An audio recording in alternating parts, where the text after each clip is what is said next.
اب بلا تاخیر میں دعوت دینے جا رہا ہوں استاد جامعہ دارالعلوم کراچی حضرت مولانا مفتی سلیم صاحب حفظہ اللہ کو کہ وہ تشریف لائیں اور نچلی سطح پر تنفیذ حلال کی اہمیت اور ضرورت پر بات کریں گے انشاءاللہ۔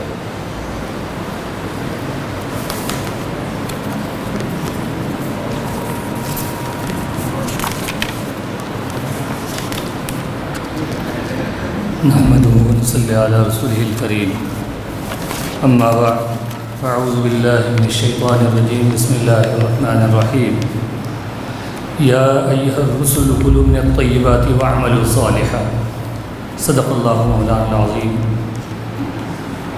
میں جناب محترم آفاق شمسی صاحب اور دیگر حضرات کا ممنون ہوں کہ انہوں نے مجھے اس پروگرام میں مدعو کیا۔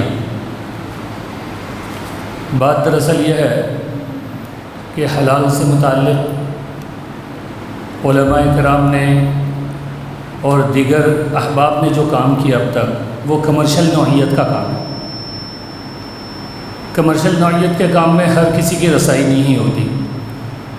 جو بڑے بڑے علماء کرام ہیں، مفتیان نظام ہیں، جن کے اس سلسلے میں ریسرچ ہے، تحقیق ہے، تو فوڈ انڈسٹری میں دیگر کمپنیوں میں جہاں کھانے پینے کی اشیاء کی تیاری ہوتی ہے وہاں یہ حضرات شرعی ایڈوائزر کی حیثیت سے کام کرتے ہیں، لیکن بحیثیت مسلمان اور بحیثیت علماء کرام، مفتیان نظام، ہماری ایک ذمہ داری یہ ہے کہ ہم نچلی سطح پر عوام میں، لوگوں میں حلال سے متعلق آگاہی اور شعور پیدا کریں۔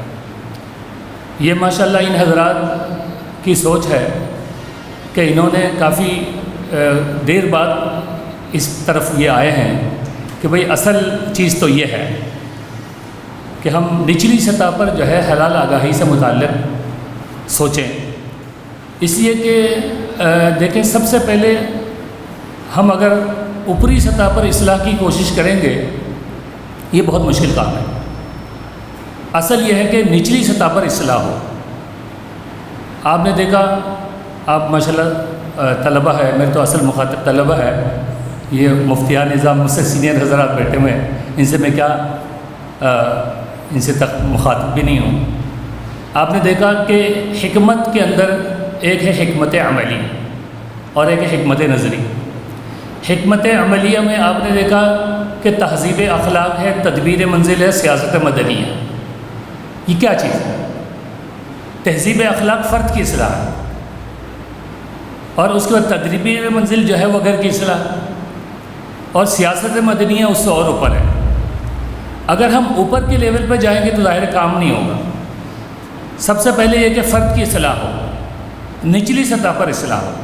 نچلی سطح پر اگر اصلاح ہو تو ظاہر فرد کی اصلاح، پھر گھر کی اصلاح، پھر اس کے بعد معاشرہ اور سوسائٹی، پھر صوبہ، ضلع، پھر اوپر تک۔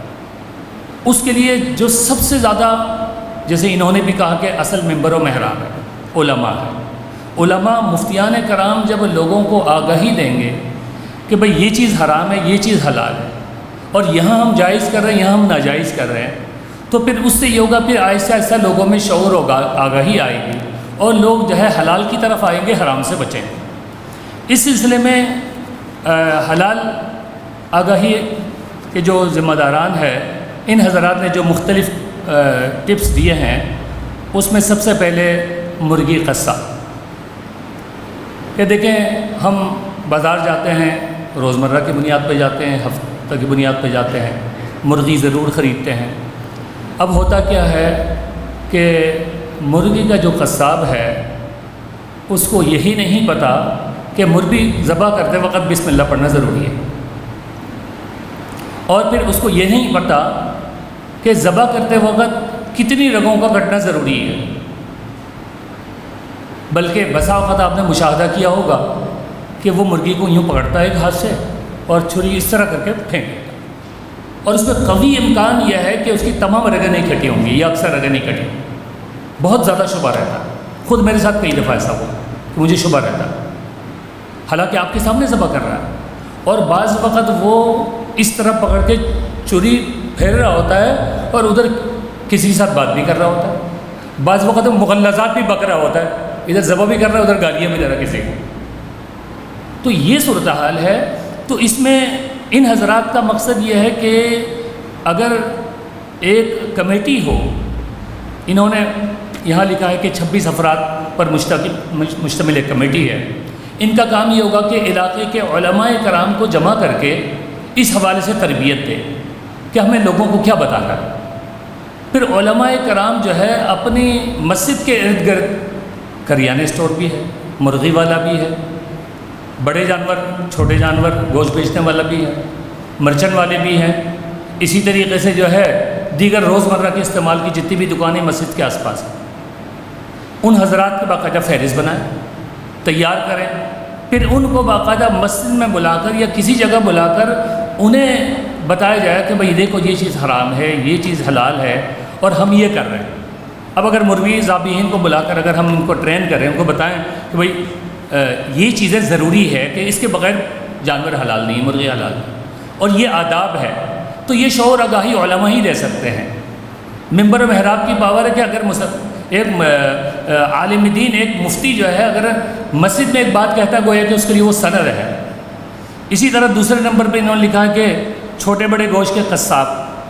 اب یہ ان کے بھی یہی مسئلہ ہے کہ اگر کوئی بڑا جانور ذبح کر رہا ہے تو وہ بسم اللہ پڑھ کے ذبح کر رہا ہے، رگیں تمام کے تمام کٹ رہی ہیں. اور پھر یہ کہ اس کے اندر ایک اہم چیز یہ بھی ہے کہ جانور کے کون کون سے اجزاء ایسے ہیں جو حلال ہیں اور کون کون سے اجزاء ایسے ہیں کہ جو حرام ہیں، یہی لوگوں کو نہیں پتہ. اور پھر یہ کہ جانور کس طریقے سے ذبح کرے، کون ذبح کرے تو حلال ہے، یہی نہیں پتہ لوگوں کو. آپ کو حیرت ہوگی کہ ابھی پچھلے دنوں میرے پاس ایک فون آیا، میں تو سوال سے بڑا حیران ہوا.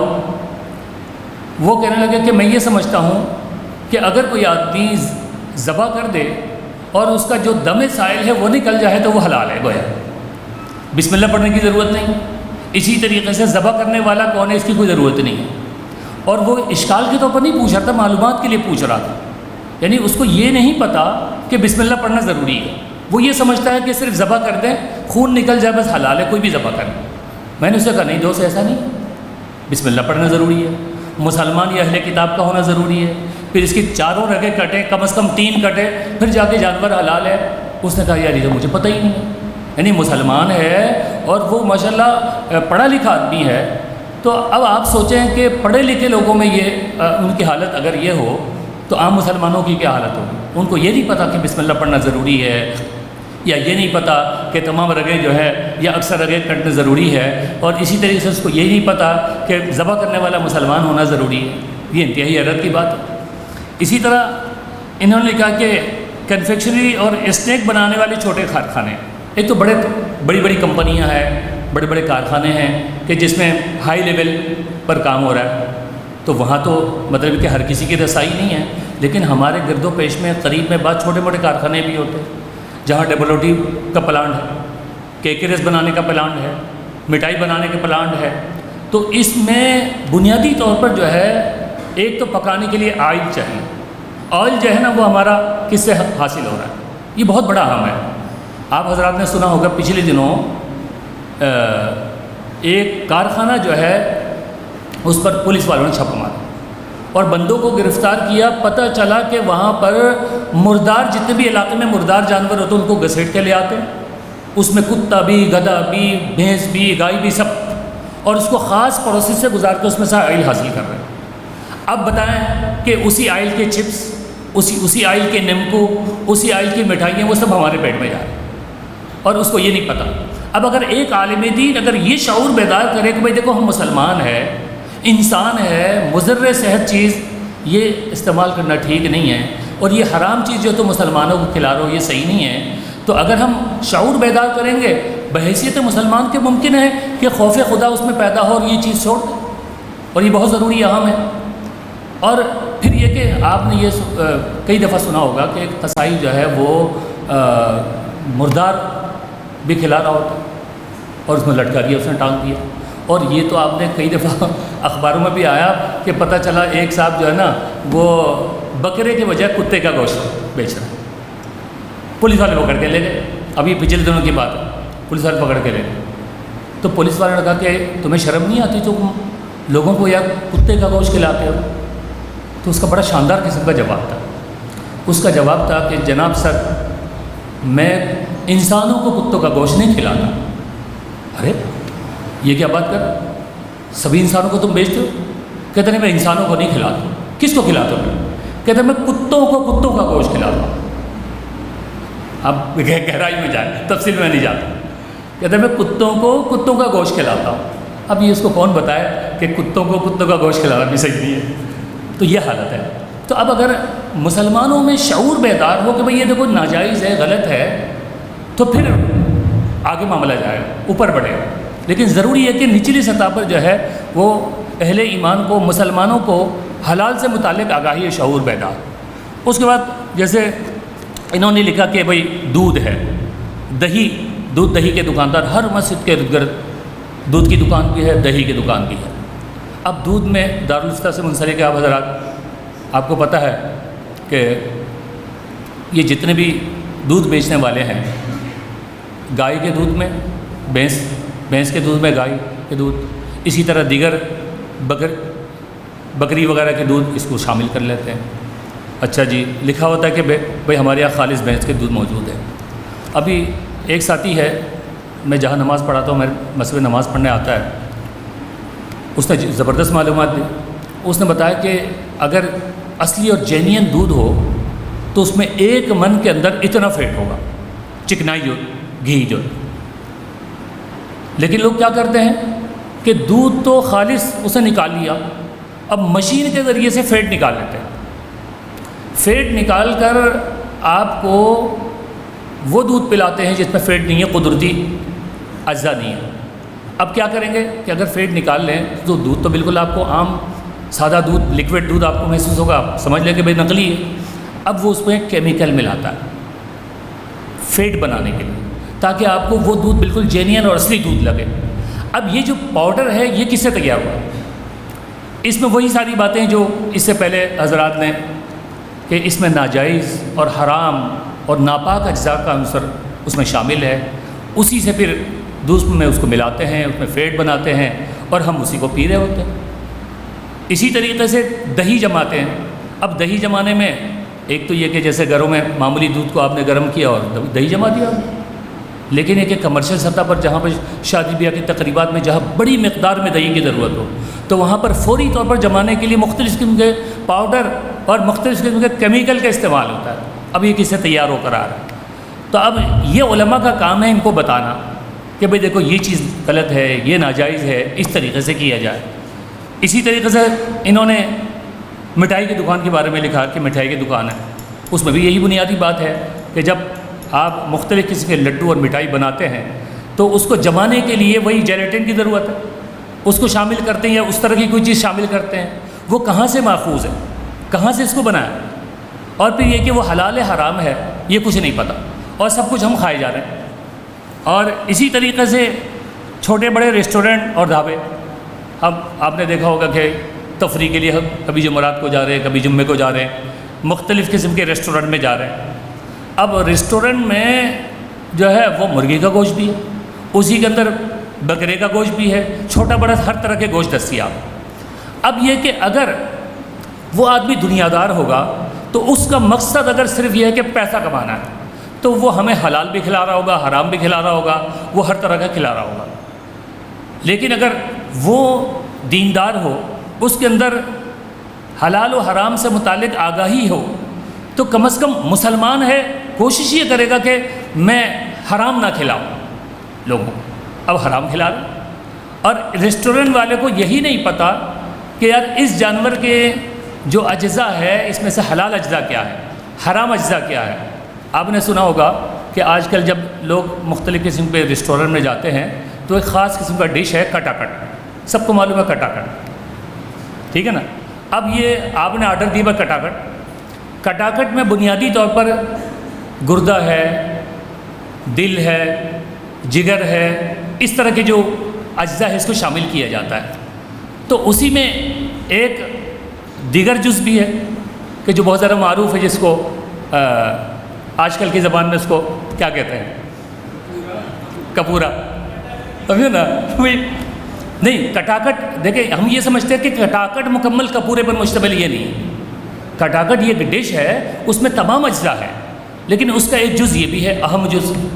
اب ایک ساتھی نے ایک واقعہ سنایا کہ وہ ریسٹورنٹ پہ گئے تو انہوں نے آرڈر دیا بھائی کٹاکٹ لے آؤ، تو وہ قریب آ کے پوچھتا ہے کہ امام صاحب کپورے بھی شامل کریں۔ تو اب حیرت کی بات ہے کہ مسلمان کو یہ نہیں پتہ کہ یہ حرام ہے اور یہ حلال ہے۔ اب وہ ایک عالم دین سے بھی پوچھ رہا کہ اس کو شامل کریں نہ کریں، تو یہ شعور کون دے گا، آگاہی کون دے گا؟ تو اس لیے یہ تو ماشاءاللہ یعنی بہت شاندار ہے کہ اوپری سطح پر حلال کے حوالے سے ہم تحریک چلائیں اور پھر وہاں پر جو ہے پروڈکٹ کے حوالے سے جو ہے کہ کیا حلال ہے کیا حرام ہے۔ اس سے اہم چیز یہ ہے کہ نچلی سطح پر اگر حلال آگاہی نہ ہو تو آپ یقین کریں کہ ہم میں سے ہر کوئی، جیسے انہوں نے کہا کہ پوری زندگی میں 2 سور یا کم از کم کچھ نہ کچھ تو ہم کھا رہے ہوں گے، حرام لقمہ ہر وقت حرام، اور حرام کی اس قدر مضرت میں آپ حضرات کے سامنے اس کو کیا بیان کروں۔ ہمارے اکابر نے، ہمارے بزرگوں نے اس پر باقاعدہ تصنیف و تالیف کی ہے، اور پھر مجھے تو وہ واقعہ یاد ہے کہ حضرت مفتی صاحب مجالس جو پڑھتے تھے اساتذہ کے درمیان، اب تو وہ معاملہ ہی ختم ہو گیا، اس میں شاہ جی عبداللہ صاحب رحمۃ اللہ علیہ دیوبند کے بڑے بزرگ تھے، اور انتہائی حلال کمانے کے جو ہے اہتمام فرماتے تھے۔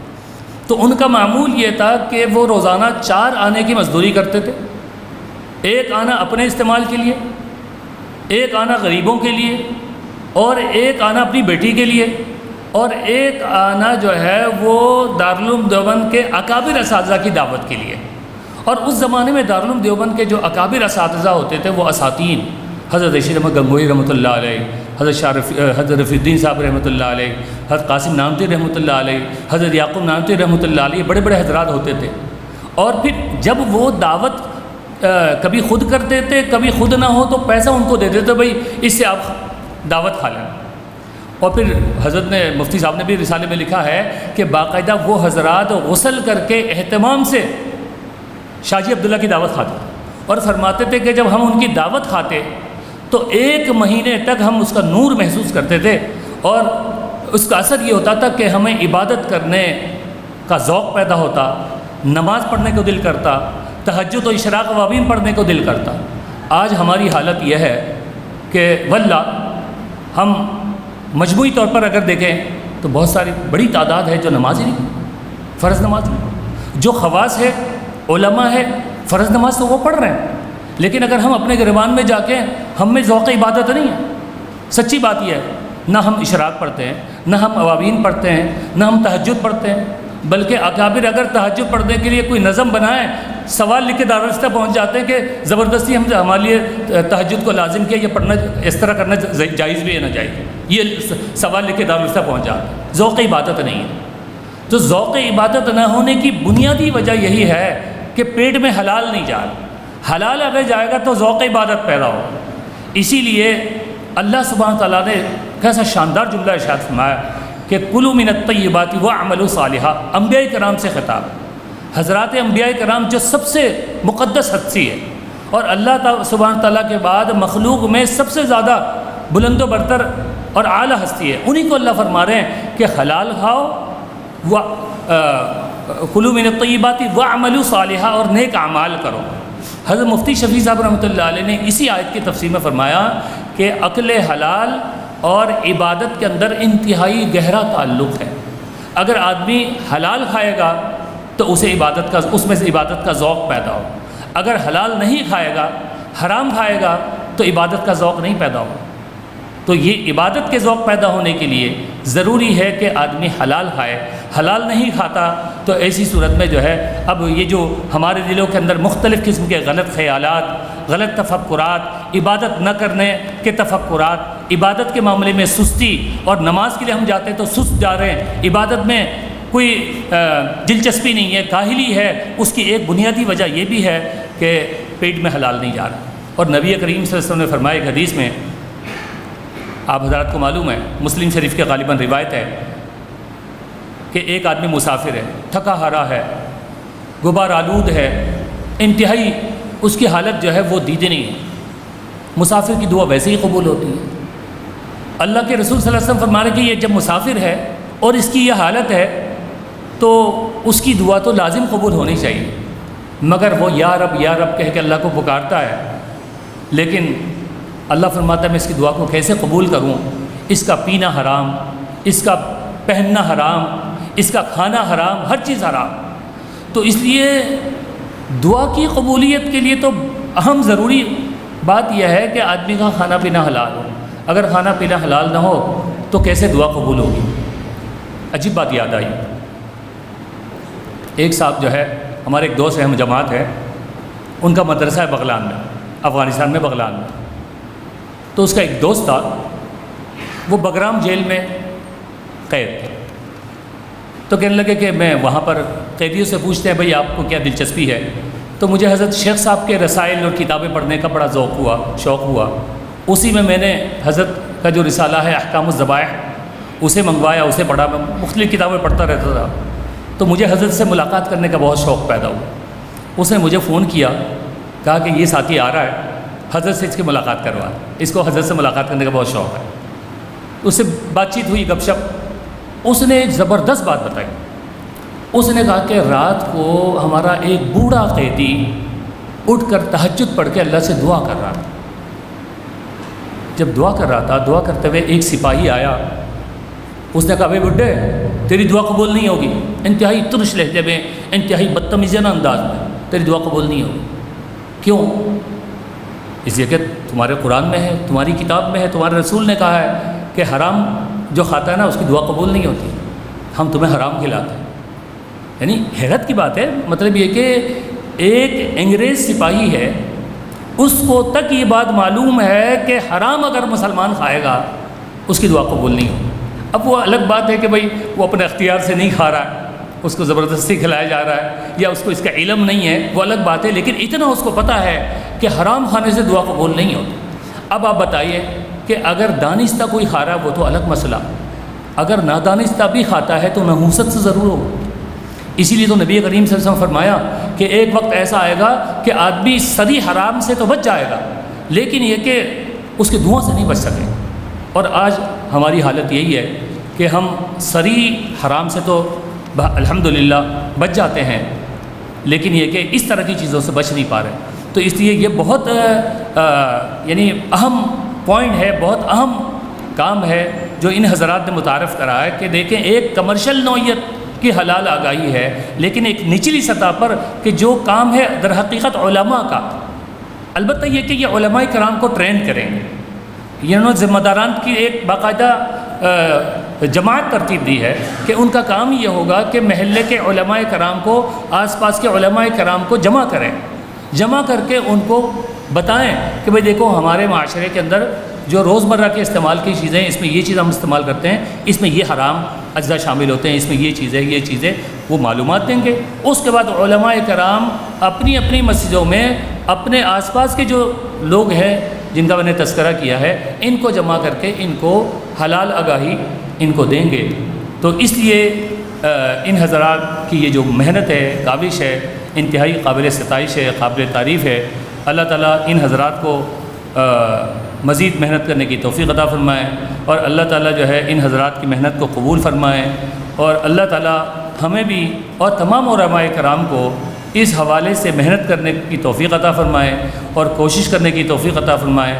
اور میں ان تمام حضرات کا شکر گزار ہوں پھر سے کہ انہوں نے مجھ جیسے ناچیز کو آپ حضرات کے سامنے بات کرنے کا موقع دیا، ورنہ مجھ سے اکابرین یہاں موجود ہے، اور اللہ تعالیٰ مجھے بھی اس پر عمل کرنے کی توفیق عطا فرمائے۔ وآخر دعوانا الحمدللہ رب العالمین۔